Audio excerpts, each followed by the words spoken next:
ہماری خداوند یسوع کی انجیل مقدس یوحنا کے مطابق اس کا 15واں باب 18 سے 21 آیات تک۔ اس وقت یسوع نے اپنے شاگردوں سے کہا، اگر دنیا تم سے کینہ رکھتی ہے تو یاد رکھو کہ اس نے تم سے پہلے مجھ سے بھی کینہ رکھا ہے۔ اگر تم دنیا کے ہوتے تو دنیا اپنوں کو پیار کرتی، لیکن چونکہ تم دنیا کے نہیں بلکہ میں نے تمہیں دنیا میں سے چن لیا ہے، اس واسطے دنیا تم سے کینہ رکھتی ہے۔ وہ بات جو میں نے تم سے کہی تھی یاد رکھو کہ غلام اپنے مالک سے بڑا نہیں ہوتا۔ جب انہوں نے مجھے ستایا تو وہ تمہیں بھی ستائیں گے۔ اگر انہوں نے میرے کلام کو مانا ہے تو وہ تمہارا بھی مانیں گے، لیکن لوگ یہ سب کچھ میرے نام کے سبب سے تم سے کریں گے، کیونکہ جس نے مجھے بھیجا ہے وہ اسے نہیں جانتے۔ پاک کلام کے پڑھے اور سنے جانے پر خداوند کی برکت ہو، خدا کا شکر ہو۔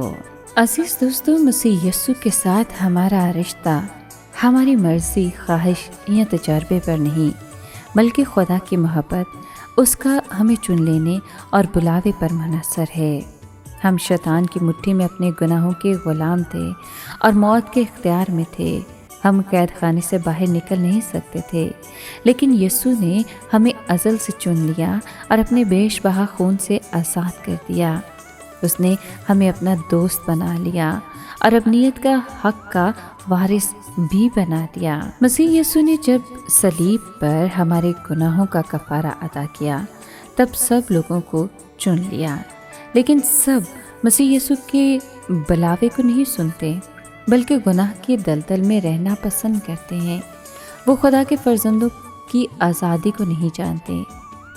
مسیح نے ہمیں گناہ سے مخلصی بخشی ہے اور رفاقت کے لیے بلایا ہے۔ محبت میں تربیت پاؤ۔ تمہاری آزادی کا ایک ہی مقصد ہے، وہ یہ کہ اپنے خداوند اور نوع انسان کی خود اپنی مرضی سے ہی خدمت کرنا ہے، اور ہمیں رفاقت کے لیے بلایا ہے۔ ہمیں محبت میں تربیت پانی ہے۔ ہماری آزادی کا ایک ہی مقصد ہے، اور وہ یہ کہ اپنے خداوند اور نوع انسان کی خود اپنی مرضی سے خدمت کرنا۔ غلاموں کی طرح ہمارے ساتھ کوئی زبردستی نہیں کی جا رہی۔ یسوع محبت کی خاطر خود اپنی مرضی سے خادم بنا۔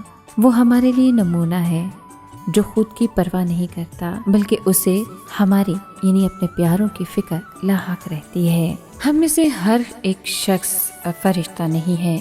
ہمارے دلوں میں بھی برے خیالات نکلتے ہیں، لیکن مسیح کے فضل کے باعث ایک نیا روح ہم پر نازل ہوتا ہے۔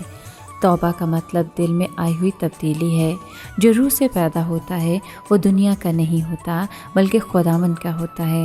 یسوع نے ہمیں اس دنیا میں سے چن لیا ہے، اور اس پر یسوع نے ہم سے ایک عظیم وعدہ کیا ہے، اور وہ یہ کہ لوگ تمہیں ستائیں گے اور تم سے لڑیں گے، پھر بھی ان میں سے بعض لوگ تمہاری گواہی سنیں گے، جیسا انہوں نے یسوع کی گواہی سنی تھی۔